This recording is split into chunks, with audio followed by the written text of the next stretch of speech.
আসসালামু আলাইকুম রহমতুল্লাহ বারকাতু। কেমন আছেন গাইস? আশা করি সবাই ভালো আছেন। আপনারা জানেন মালয়েশিয়াতে আপনার বাংলাদেশি 64টা জেলার লোকই থাকে। এই মালয়েশিয়াতে বাংলাদেশি লোক কেন দেখতে পারে না জানেন? ওরা হলো বাংলাদেশের লোক হলো সবচেয়ে বিশ্বের ভিতরে কোনো দেশই বাংলাদেশের লোকেরা দেখতে পারে না। কেন দেখতে পারে না জানেন? কিছু বাংলাদেশ থেকে, কিছু ক্ষেত খামার থেকে কিছু লোক আসে। ক্ষেত খামার থেকে সারা জীবন ক্ষেত খামারে কাজ করছে তারা।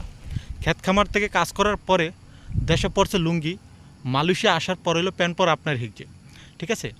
তো কিছু টাকার মুখ দেখার পরে মনে করেন তার কাছে আপনার কোনো দামই নাই গা। তার আপনার পিছনে সে কিভাবে আঙ্গুলটা দিবে সেটা তার ভালো করে জানা আছে।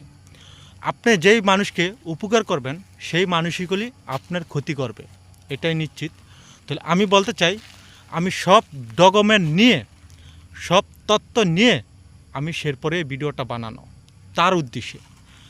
এক সিরাজগঞ্জের এক কুলুঙ্গারের বাচ্চা আমার পিছনে আজকে 2টা মাস ধরে লাগছে। আমি আপনার যে একটা কাজ করতাম, আমার সেই কাজটা দাবানোর জন্য আমাকে অফিসের বসের কাছে যেইভাবে পছানোর দরকার মনে করেন আমাকে সেইভাবেই উনি পছাচ্ছে। আমি মনে করেন উনিগুলি আমার সাঁতারই লোক, কথা বুঝছেন। ওনাকে এই মালয়েশিয়াতে মনে করেন লাত্তি গুতা খাইতে খাইতে সিরাজগঞ্জের এই কুলুঙ্গারের বাচ্চা এই পর্যন্ত গাইছে।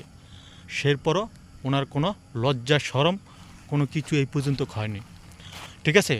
তাহলে উনি ইনশাল্লাহ মনে হয় আমার সাথে যাওয়া পড়বে, দেখা হবে ওনার সাথে এয়ারপোর্টে।